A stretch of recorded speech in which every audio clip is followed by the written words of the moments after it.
Hey friends, very good morning all of you. I am Ashutosh. Welcome to you all in our academy, A Square Academy. Friends, आज के session में बात करने वाले हैं practice set 17.2 के बारे में, जिसमें हम लोगों को आज डिस्कस करना है आर्क के बारे में। लास्ट टाइम के जो सेशन रहा है उसमें मैंने आप लोगों को सर्कल टॉपिक स्टार्ट किया था और ये बताया था कि उसमें हम लोगों के पास में कितने पार्ट्स होते हैं, उसका पूरा इंट्रोडक्शन मैंने आपके बारे में बताया, आपको उसके बारे में बताया था और ये भी बताया था कि कॉर्ड से रिलेटेड प्रॉब्लम्स को कैसे सॉल्व किया जाता है। आज डिस्कस करेंगे आर्क के बारे में। आर्क क्या होती है, उसको कैसे सॉल्व करना चाहिए और कौन कौन से क्वेश्चंस बन सकते हैं, ये आज हम लोग डिस्कस करने वाले हैं प्रैक्टिस सेट 17.2 के अंदर। हालांकि हमारे पास ज़्यादा प्रॉब्लम्स नहीं है, 2 ही प्रॉब्लम्स है, बट वो कैसे सॉल्व की जाएंगी वो हम आपको आज के सेशन में डिस्कस करेंगे।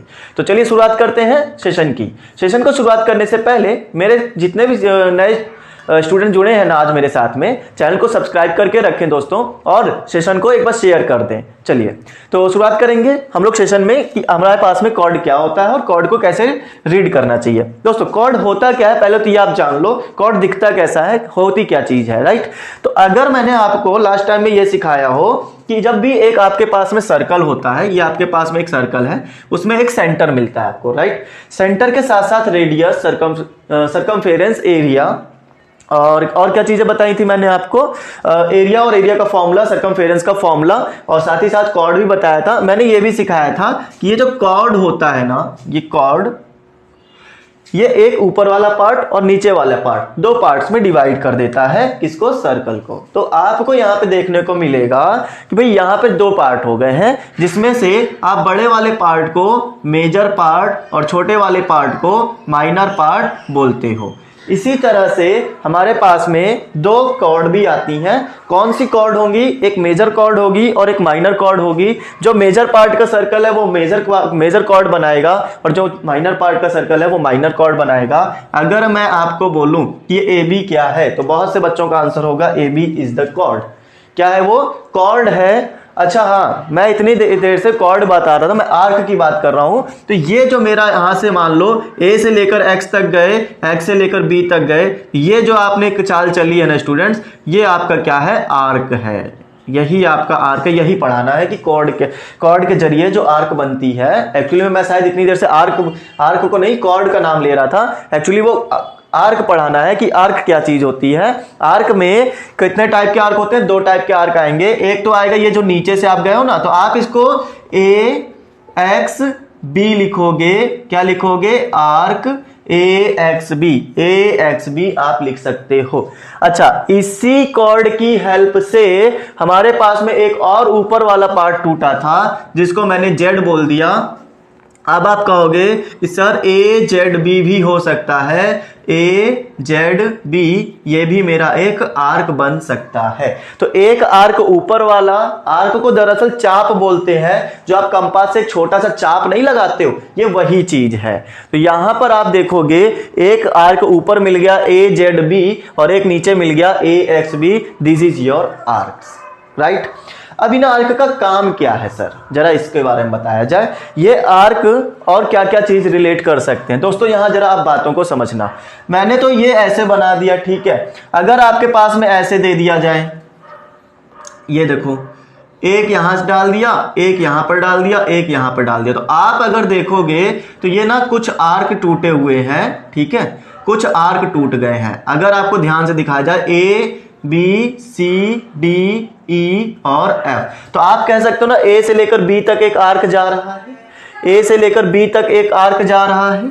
फिर उसके बाद आप ये भी बोल सकते हो C से लेकर D तक भी तो एक आर्क है, या फिर मैं यूं बोलूं BC के बीच में भी तो एक आर्क है, और यहां पर E से लेकर F तक भी तो एक आर्क है, ठीक है। तो जहां जहां कॉर्ड आपकी गिर रही है वहां वहां आपका ये क्या बन रहा है, आर्क बन रहा है। आर्क को डिफाइन करने के लिए इसके बीच में एक और पॉइंट ले लिया करो, XYZ मान लो ले लिया, तो आप कहोगे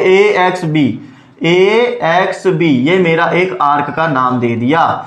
और क्या खास बात है सर, खास बात इसमें यह भी होती है स्टूडेंट्स आर्क जो होता है ना वो उसके सामने वाली एंगल का इक्वल भी होता है। ये आर्क को हम एंगल के अकॉर्डिंग भी डिफाइन कर सकते हैं। अगर मैं ये बोलूं कि आर्क ए एक्स बी का एंगल क्या है, आर्क ए एक्स बी का एंगल क्या है, तो आप कहोगे एंगल ए, ये ओ ले लो, A O B, angle A O B किसकी वजह से है, आर्क ए एक्स बी की वजह से है। अगर आपसे पूछे कि एंगल सी ओ डी की वजह से कौन सा आर्क बनता है, कौन सा आर्क बनता है, तो आप कहोगे इसकी वजह से आर्क सी वाई डी बनता है, सी वाई डी बनता है। ये मेरे आर्क और एंगल्स के बीच में रिलेशंस है।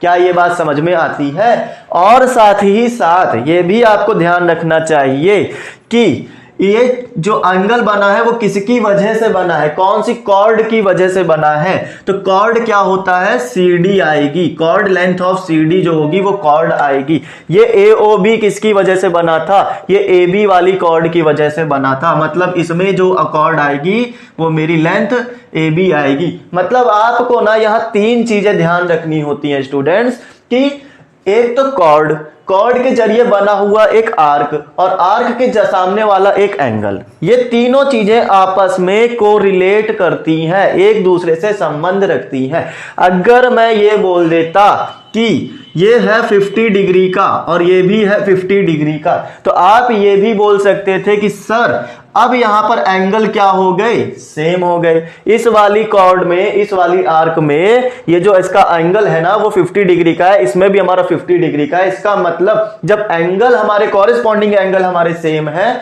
तो इसका मतलब आर्क भी सेम होगी, कॉर्ड भी सेम होगी। ये बातें आपको बोलनी है बाय कॉरेस्पॉन्डिंग।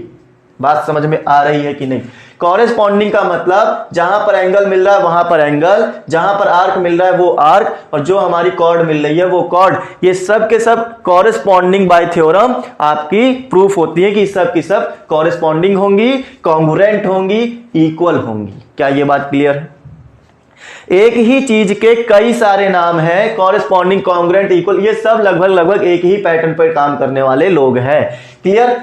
अब मैं आपको इसके बेस पर कुछ चीजें बताता हूं। आर्क लिखना सिखा दिया, एंगल लिखना सिखा दिया, उसके बाद में कॉर्ड भी आपकी बता दी कैसे लिखी जाती है। अब इसके बेस पर प्रैक्टिस सेट 17.2 के अंदर में जो टॉपिक्स दिए गए हैं मैं वो समझाता हूं कि कैसे करने हैं। ठीक है फ्रेंड्स, चलिए।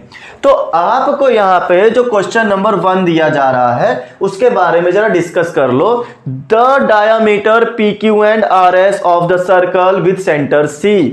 PQ और RS जो है वो क्या है, डायामीटर है। डायामीटर तो सेंटर से ही जाता है।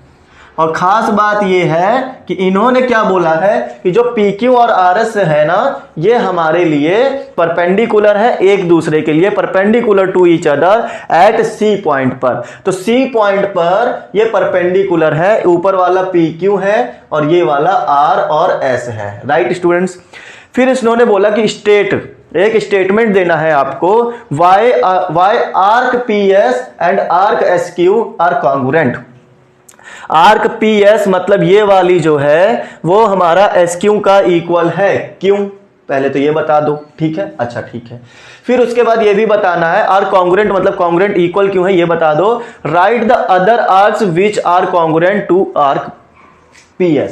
तो PS से रिलेट करने वाले बाकी कौन कौन से आर्क हैं जो कि इसके साथ कॉन्ग्रुएंसी प्रूव कराएंगे, जरा मुझे ये बताना है स्टूडेंट्स। क्या आप ये जानते हो कि जो परपेंडिकुलर, जो डायामीटर है वो परपेंडिकुलर है, चूंकि diameters PQ and RS are perpendicular to each other. ये बात इन्होंने खुद बोली है। तो अगर ये परपेंडिकुलर है तो ये मेरा 90 डिग्री पर काम करेंगे कि नहीं करेंगे, जरा ये बताओ। तो ये मेरे पास में 90 डिग्री आएगा कि नहीं आएगा। तो हम ये कह सकते हैं that's why angle PCS is equal to angle SCQ। ये दोनों ही हमारे क्या होंगे, 90 डिग्री होंगे। अभी मैंने ये बताया कि भाई एक डायामीटर में एक आर्क के अंदर कॉर्ड भी होती है, एंगल भी होता है। हालांकि इसके बीच में ये कॉर्ड ना दिख रही होगी आपको, लेकिन आर्क दिख रहा है, इसके सामने का एंगल दिख रहा है। तो एंगल और आर्क दोनों आपस में कोरिलेट करते हैं।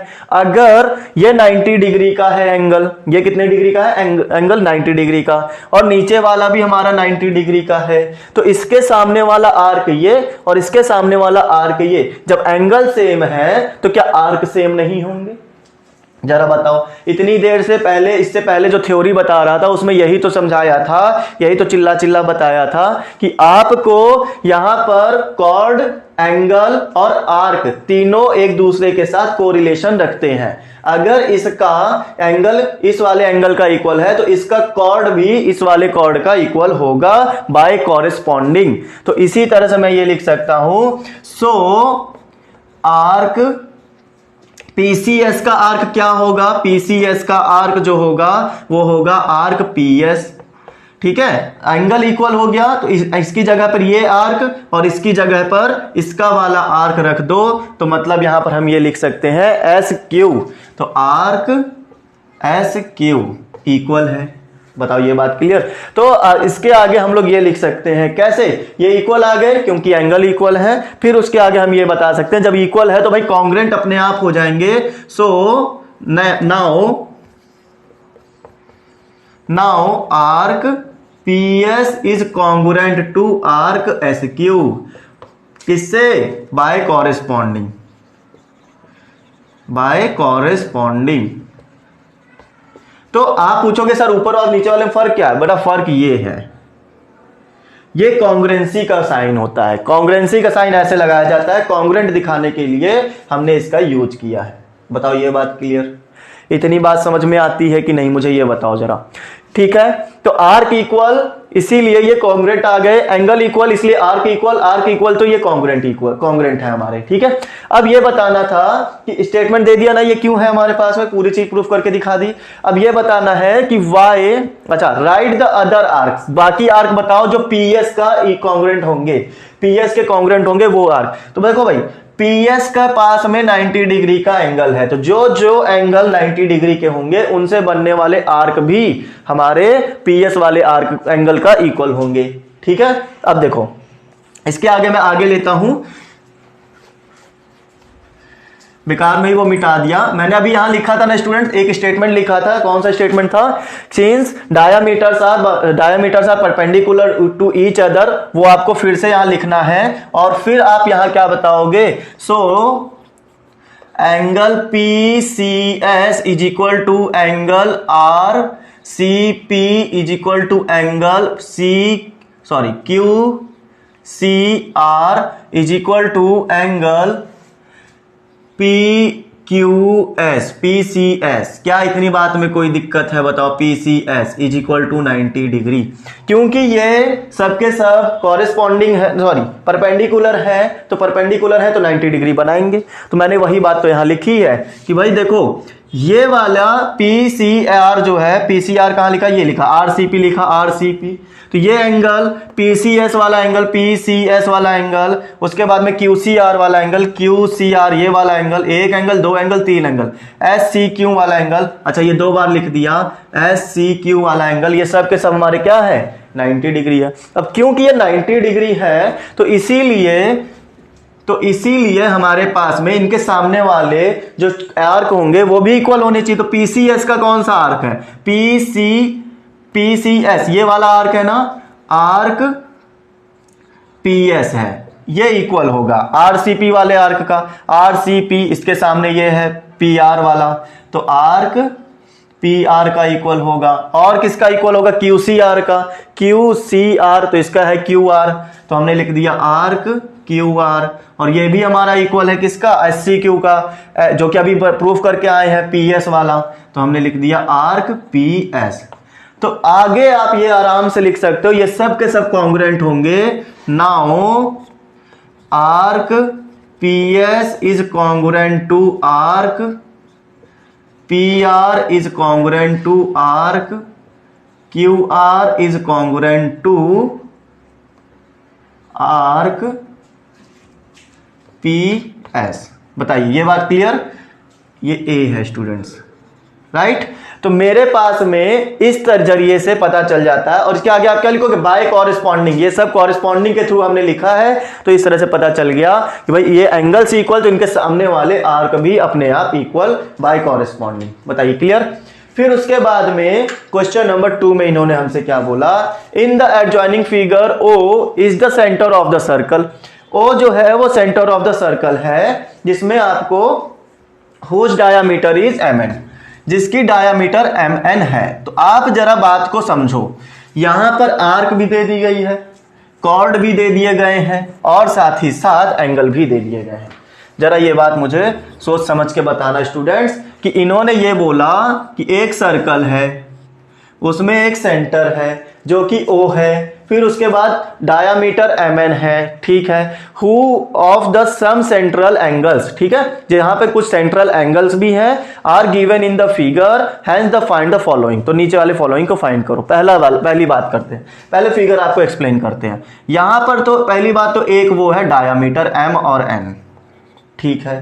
फिर आपके पास में यहां पर एक वो दे दी गई है कॉर्ड A और B की, ठीक। यहां पर एक कॉर्ड भी दे दी गई है, आर्क बना दिया, कॉर्ड बना दिया। यहां पर 100 डिग्री बन रहा है। उसके बाद में ये नीचे वाले में 35 डिग्री बन रहा है, और फिर इधर से भी एक ट्रायंगल दे दिया। और इस ट्रायंगल की भी खास बात ये है कि ये C और D है, यहां पर हमारे पास में 100 डिग्री बन रहा है, और नीचे वाले में 35। आप देखोगे ये वाला जो डायामीटर है, एक हिस्सा इधर और एक हिस्सा इधर कर रहा है। इधर वाले हिस्से का मिरर पार्ट जैसा दिख रहा है, एकदम कॉपी टू कॉपी दिख रहा है, राइट। एक ट्रायंगल इधर, एक ट्रायंगल इधर, 35 इधर, 35 इधर, 100 इधर, 100 इधर, सब कुछ कॉरस्पॉन्डिंग वाली कंडीशन बन रही है। बट आपको प्रूफ क्या करना है, आपको पहले क्वेश्चन में प्रूफ ये करना है कि measure of angle AOB and measure of angle COD cash on delivery, ठीक है। चलिए, अच्छा COD है हमारे पास में, तो ये COD और AOB हमें प्रूफ करके दिखाना है, नहीं निकाल के दिखाना है कि कितना एंगल आएगा इसका। बच्चों जरा मुझे एक बात बताओ कि भाई यहां पर कोई भी एंगल जब बनता है एक लाइन के ऊपर, तो कितने डिग्री का बनता है, 180 डिग्री का। आपको पता होना चाहिए, एक लाइन के ऊपर जो भी एंगल बनता है वो 180 डिग्री का। ये जो एंगल बना हुआ है, क्या मैं अगर इसको ऐसे ड्रॉ करूं तो क्या ये मेरा 180 डिग्री का होना चाहिए, mn के ऊपर जो एंगल बना हुआ है वो 180 डिग्री का होना चाहिए।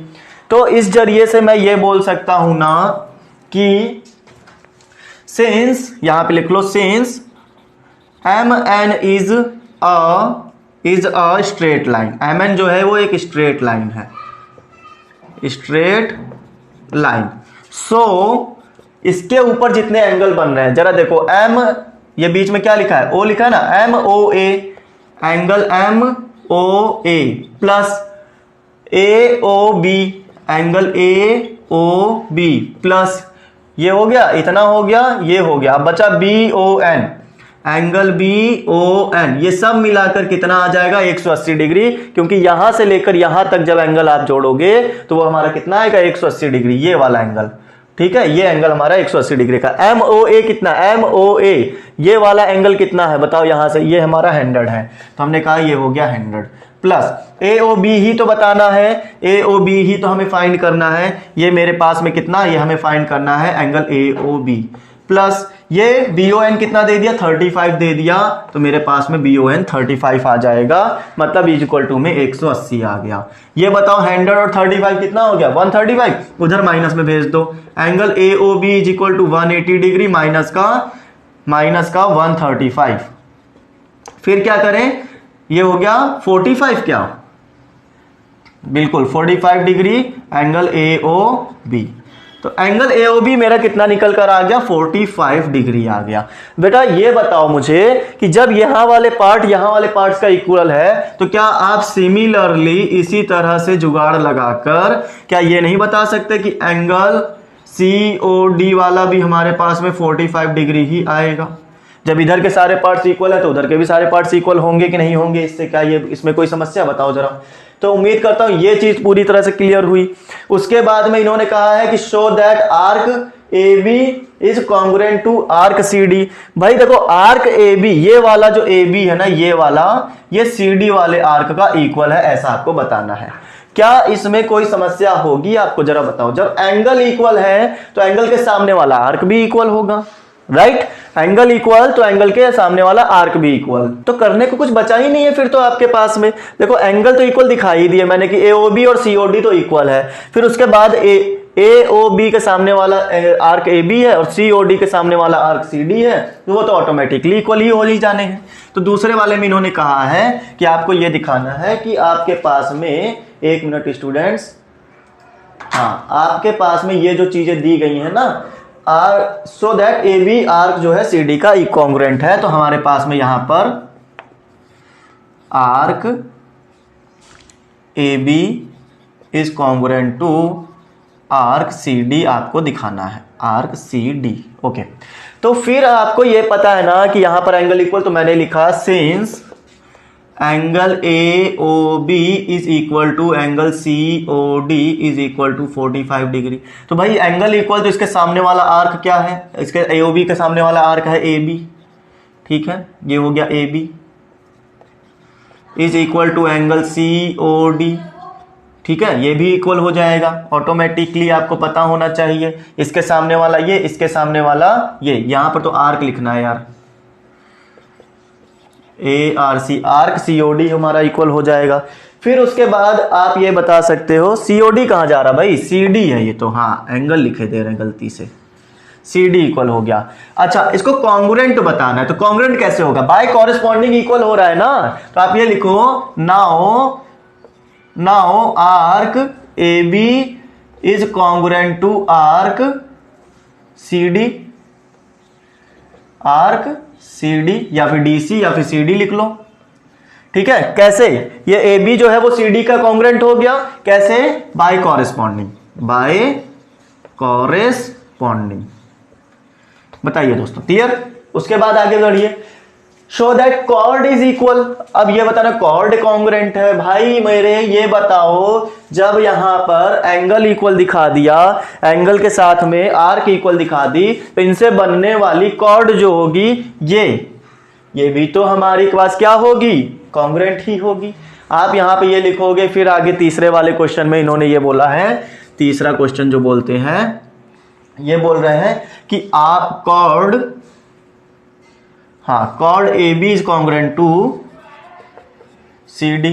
तो भाई देखो, चूंकि आर्क इक्वल है, आर्क कॉर्ड क्या है, ये हो गया आर्क सी डी जो है वो ए बी और सी डी वाला आर्क जो है वो इक्वल है। ऐसा करो, इसको ना ब्रैकेट में बना लो भाई, क्योंकि ये जो 2 बार सी डी आ रहा है ना, इसकी वजह से दिक्कत बड़ी आ रही है, ठीक है। आर्क सी डी और आर्क ए बी क्या है हमारे पास में, कॉन्ग्रुएंट है। तो इसके सामने वाला या इसके जरिए बनने वाली जो कॉर्ड है, या ये जिसके जरिए बन रहा है कॉर्ड के जरिए, वो हमारे पास में कॉरेस्पॉन्डिंग होगी, कैसे, कैसे, बाय कॉरेस्पॉन्डिंग।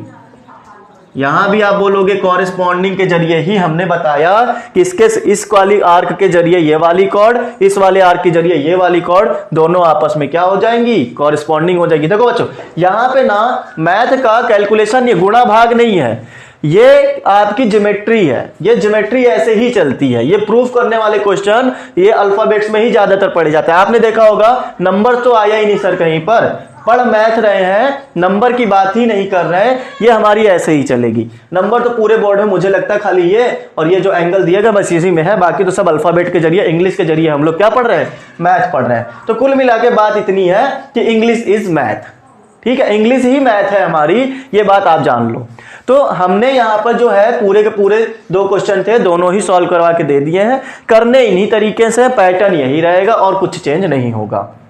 उम्मीद करता हूं पूरी चीजें समझ में आई होंगी। सेशन काफी ही जल्दी खत्म हुआ है क्योंकि 2 ही क्वेश्चन थे और कुछ था नहीं। आज के लिए इतना ही दोस्तों। जाते जाते ये भी आपको बताया जाए कि आपकी पूरी बुक का सॉल्यूशन आज हमने प्रोवाइड करवा दिया है। सब के सब प्लेलिस्ट में आपको वीडियोस मिल जाएंगे। अगर आप हमारे साथ में नए जुड़े हैं तो आप प्लेलिस्ट में जाकर अपने लिए पूरे सॉल्यूशन पा सकते हो। टेलीग्राम पे चैनल पर आकर पीडीएफ भी हर एक वीडियो का पा सकते हो। अगर आप हमारे साथ स्टडी करना चाहते हैं तो चैनल को जरूर सब्सक्राइब करें, पसंद आया हो तो शेयर करें। दोस्तों अगर आपको इसके अलावा और किसी भी सब्जेक्ट्स के सॉल्यूशंस चाहिए तो आप हमें सजेशन करके बताइएगा, कमेंट करके बताइएगा, सजेस्ट करिएगा कि सर हमें इस वाले सब्जेक्ट के भी सॉल्यूशन चाहिए, हम उसके ऊपर काम करेंगे। ओके फ्रेंड्स, आज के लिए इतना ही रखेंगे। मैथ हमारी पूरी हो चुकी है और अगर आपको कोई टॉपिक ना समझ में आया हो तो आप हमें बताते रहिएगा, हम उस टॉपिक के ऊपर सेशन कवर करते रहेंगे। इसके आगे हम अपने मन से जो सब्जेक्ट होगा वो सॉल्यूशन देते रहेंगे। आपकी जो नीड होगी वो आप हमें कमेंट करके बताएं कि आपको क्या जरूरत है, उसके ऊपर काम किया जाएगा। ओके फ्रेंड्स, तो आज के लिए इतना ही रखेंगे। Bye all of you, take care, stay home and stay safe.